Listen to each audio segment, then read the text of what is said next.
মহিলা সমিতির পশ্চিম মেদিনীপুর জেলা সম্মেলন, আর সেখান থেকে যারা নতুন নির্বাচিত হলেন জেলা কমিটি নেতৃত্ব এবং যারা প্রতিনিধিরা এসেছিলেন, আর সেই উপলক্ষে আপনারা এখানে যারা জড়ো হয়েছে, আপনাদের সবাইকে অভিনন্দন জানাচ্ছি, সালাম জানাচ্ছি, নমস্কার জানাচ্ছি।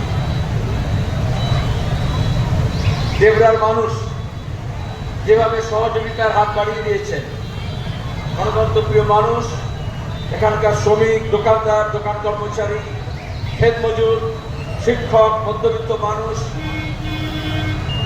মহিলারা যেভাবে এগিয়ে এসছেন এবং এই সম্মেলনকে পূর্ণাঙ্গরূপে সফল করেছেন। যে আদিবাসী আমাদের বোনেরা নৃত্য পরিবেশন করতে করতে এলেন দীর্ঘ পথ মিছিল করে, তাদের সবাইকে আমি লাল সালাম জানাচ্ছি, অভিনন্দন জানাচ্ছি। ইতিমধ্যে আপনারা শুনেছেন আমাদের দেশে এবং রাজ্যে যে সামগ্রিকভাবে যে সংকট, যে সমস্যা, শ্রমিক, কৃষক, ক্ষেত মজুর, বেকার যুবক যুবতী, সাধারণ মানুষ, ছোট ব্যবসায়ী, দোকানদার, দিনমজুর, তারা যে বিপদের মধ্যে পড়েছে, মহিলা হিসেবে সেই সব অংশের মধ্যে মহিলারাও তার সেই সমস্যার সম্মুখীন হচ্ছে। তার উপর দাঁড়িয়ে যেমন আদিবাসী, তপশিলি, সংখ্যালঘু, এই মতুয়া, উদ্বাস্তু, বাস্তুহারা, ছিন্নমূল মানুষ, বস্তিবাসী, চরের ধারে থাকে, জঙ্গলে থাকে, নদীর ধারে থাকে, তাদের যেরকম বাড়তি সমস্যা হয়, আমাদের মতো দেশের মেয়েদের এই সব সমস্যার সঙ্গে মেয়ে হিসেবে জন্মানোর জন্য আরো অনেক নানাবিধ সমস্যার সামনে আসতে হয়, সম্মুখীন হতে হয়। সেটা এককভাবে সে কাঁদতে পারে, সে কারোর কাছে নিজের মন মরা ভাব জানাতে পারে, সে শ্বশুর বাড়ির কথা বাপের বাড়ি গিয়ে বলতে পারে, সে কর্মক্ষেত্রে নির্যাতিত হলে তার সহকর্মীদের কাছে কিছুটা সমবেদনা পেতে পারে। কিন্তু আমরা বামপন্থীরা মনে করি এটা যথেষ্ট নয়। তাদের অধিকার বোধে জাগাতে হয়, ন্যায়ের জন্য, অন্যায়ের বিরুদ্ধে, অপরাধের বিরুদ্ধে, অপরাধীর শাস্তির জন্য, এবং তার সঙ্গে দাঁড়িয়ে যে অধিকার, তার গণতান্ত্রিক অধিকার, তার কথা বলার অধিকার, হক চাওয়ার অধিকার, হক কথা সোচ্চারে বলার অধিকার, আর সেটা যদি প্রতিষ্ঠিত করতে হয় একা সম্ভব নয়, এই জন্য সংগঠিত হতে হয়। এইবার all India Democratic women's association বা সারা ভারত গণতান্ত্রিক মহিলা সমিতি, তারা দেশ জুড়ে এই মহিলাদেরকে গণতান্ত্রিকভাবে, গণতান্ত্রিক পথে, গণতান্ত্রিক দাবির জন্য সংগঠিত করছে। আমাদের রাজ্যে একদিন হয়নি, স্বাধীনতার আগে থেকে মহিলাদের জ্বালা যন্ত্রণার সঙ্গে সঙ্গে সমাজের জ্বালা যন্ত্রণা, যখন দুর্ভিক্ষ হয়েছে, মন্বন্তর হয়েছে, তখন সেই আক্রান্ত মানুষকে বাঁচানোর জন্য, যখন আকাল হয়, দুর্ভিক্ষ হয়, মেয়ে পাচার বেড়ে যায়, সেই মেয়ে পাচার রুখতে এ রাজ্যে মহিলা আত্মরক্ষা সমিতি তৈরি হলো বামপন্থীদের নেতৃত্বে। যখনই সংকট হয়, পৃথিবীর যে দেশেই হোক, যে রাজ্যেই হোক, যে স্থানেই হোক, তার আঁচটা সবচেয়ে বেশি মেয়েদের উপরে পড়ে। সেটা আর্থিক সংকট হলে হয়, সামাজিক সংকট হলে হয়। এই যখন জাতপাতের লড়াই হয়, তখন দাঁড়িয়ে আদিবাসী, তপশিলি যেমন আক্রান্ত হয়, আদিবাসী, তপশিলি অংশের মেয়েরা তার থেকে বেশি আক্রান্ত হয়।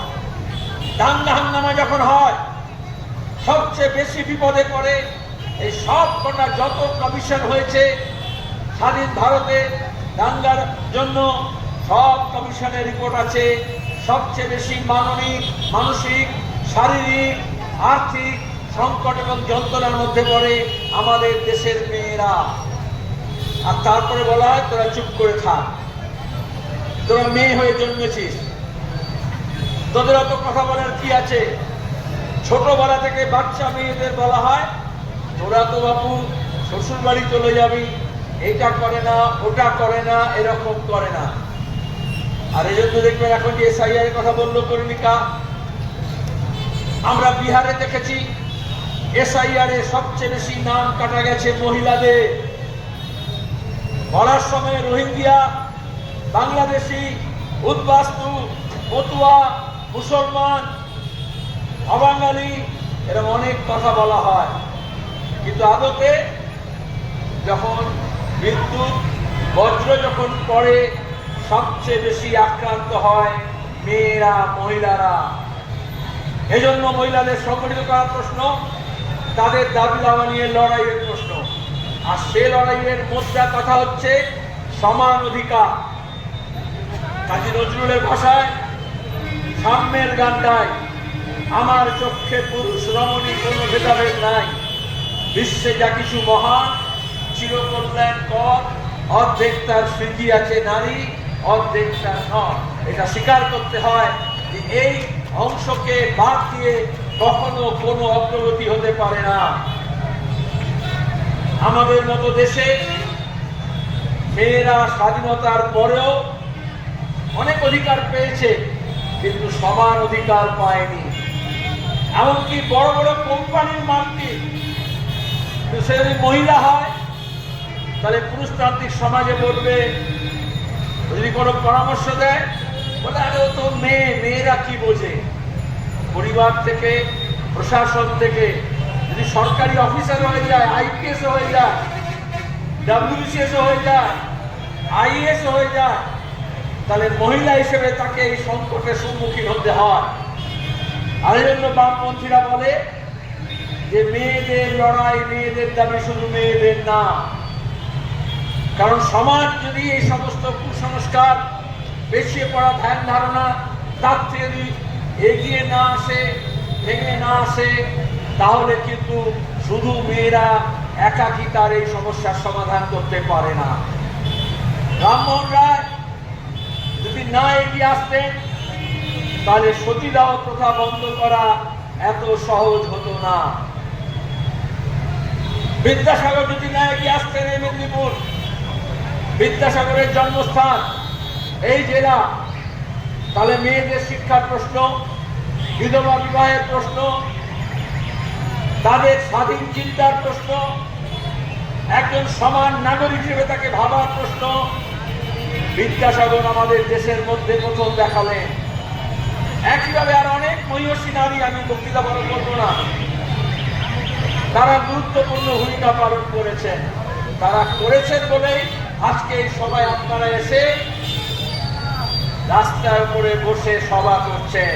তাহলে আমাদের সমাজ, আমাদের সংস্কার কখনো ধর্মের নামে, কখনো পারিবারিক ঐতিহ্যের নামে, কখনো সামাজিক বন্ধন নামে বলতো ছি মেয়েরা বাইরে বেরোয়, মেয়েরা মিছিল করে, মেয়েরা রাস্তা আটকায়। কিন্তু আজকে দাঁড়িয়ে এটা মেনে নিতে হয়েছে। আমরা অভয়াকাণ্ড দেখেছি, ডাক্তার হয়েছে, পোস্ট গ্রাজুয়েশন করছে, 72 ঘন্টা ডিউটিতে আছে। এই বাংলার বুকে, এই রামমোহন বিদ্যাসাগরের দেশে সেই মেয়েটিকে নির্যাতন করা হলো, ধর্ষণ করা হলো, খুন করা হলো। আর তার থেকে বড় অপরাধ হলো মুখ্যমন্ত্রীর নির্দেশে পুলিশ কমিশনারকে দিয়ে স্বাস্থ্য দপ্তরের সব ওই নর্থ বেঙ্গল লবি টবি ব্যবহার করে আপনারা সব জানেন, সাক্ষী সাবুন লোপাট করার চেষ্টা করা হলো। আমরা প্রথম থেকে বলেছিলাম বিচার বিভাগীয় তদন্ত চাই, নিরপেক্ষ তদন্ত চাই, কারণ পুলিশের ওপর বিশ্বাস নেই। পুলিশ যে কিরকম আপনি জানেন না। এখানে মমতা ব্যানার্জি একজন পুরনো আইপিএস পুলিশ অফিসারকে এমএলএ করেছিলেন না, আমরা দেখতে পাচ্ছি না কতটা জনদরদী, কতটা নারী দরদী, কতটা এলাকার জন্য, কতটা মানুষের জন্য, কতটা গণতন্ত্রের জন্য। আবার এখানে বিজেপির একজন মহিলা আইপিএস কে করেছিল, সে মহিলা হলে যে ভালো হবে তার কোনো মানে নেই।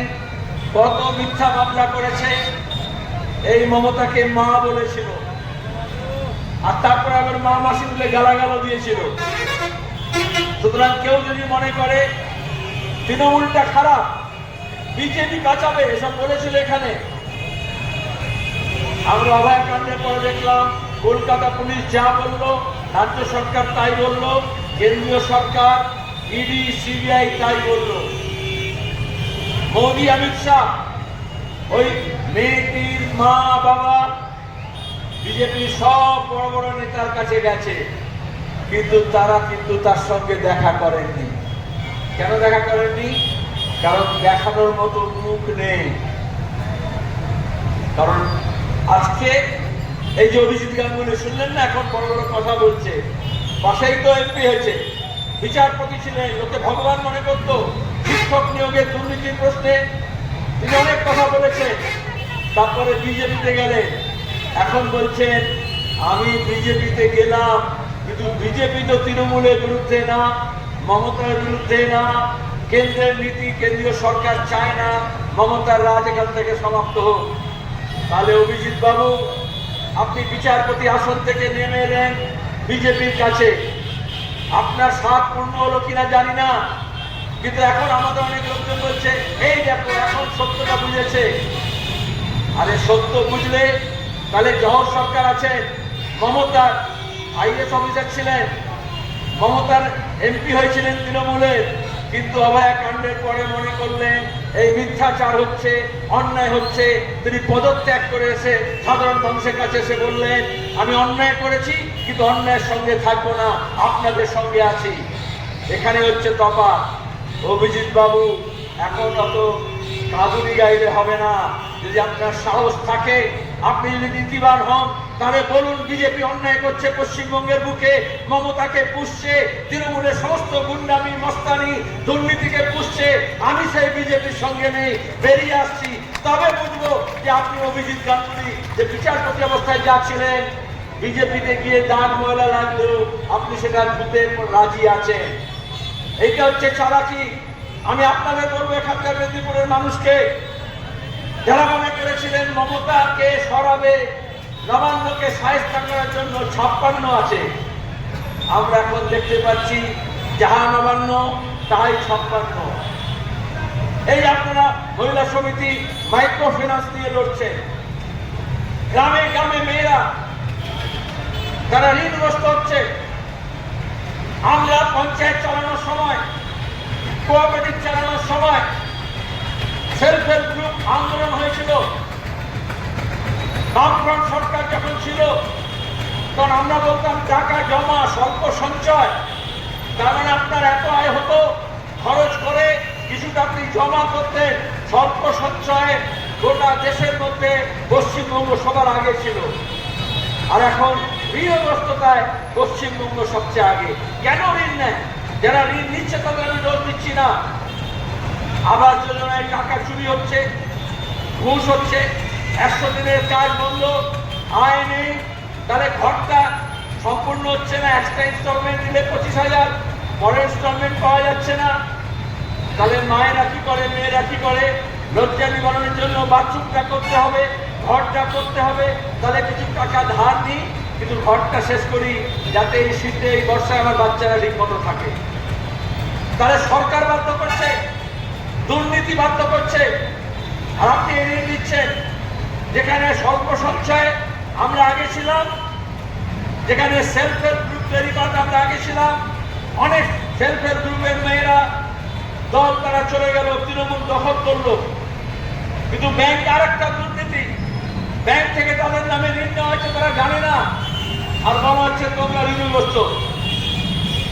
আজকে গোটা দেশের মধ্যে মাইক্রো ফাইন্যান্স, যখন দিল্লিতে মাইক্রো ফাইন্যান্স এসেছিল তখন থেকে বামপন্থীরা বলেছে এটা বেশি হারে সুদ দিয়ে গরিব মানুষকে শোষণের হাতিয়ার। স্বাধীনতার আগে গ্রাম বাংলা মহাজনী শোষণের শিকার ছিল, তখনও বামপন্থীরা লড়েছে। এই মহাজনী শোষণ থেকে মানুষকে মুক্ত করতে হবে। কৃষক আন্দোলনের, বাম আন্দোলনের একটা বড় দাবি ছিল গ্রাম বাংলাকে মহাজনী শোষণ থেকে মুক্ত করতে হবে। আজকে আপনাদের দাবি করতে হবে গ্রাম বাংলাকে আর বাংলার মেয়েদেরকে এনএফআই এর শোষণ থেকে মুক্ত করতে হবে। আমরা বামপন্থীরা পরিষ্কার বলি, যেরকম সেলফ হেল্প গ্রুপ ছিল, আজকে কেরালা উদাহরণ আছে, কোটি কোটি টাকা মেয়েদের সেখানে জমা আছে আর এখানে ধার আছে। বামফ্রন্ট সরকার মানে এই সমস্ত এমএফআই কে আমরা জব্দ করে দিয়ে, তাদের সমস্ত সম্পত্তি জব্দ করে দিয়ে, সমস্ত ঋণ মকুব করে দিয়ে নতুন করে সেলফ হেল্প গ্রুপের মধ্য দিয়ে ঋণ দানের ব্যবস্থা করব। আর মমতার জামান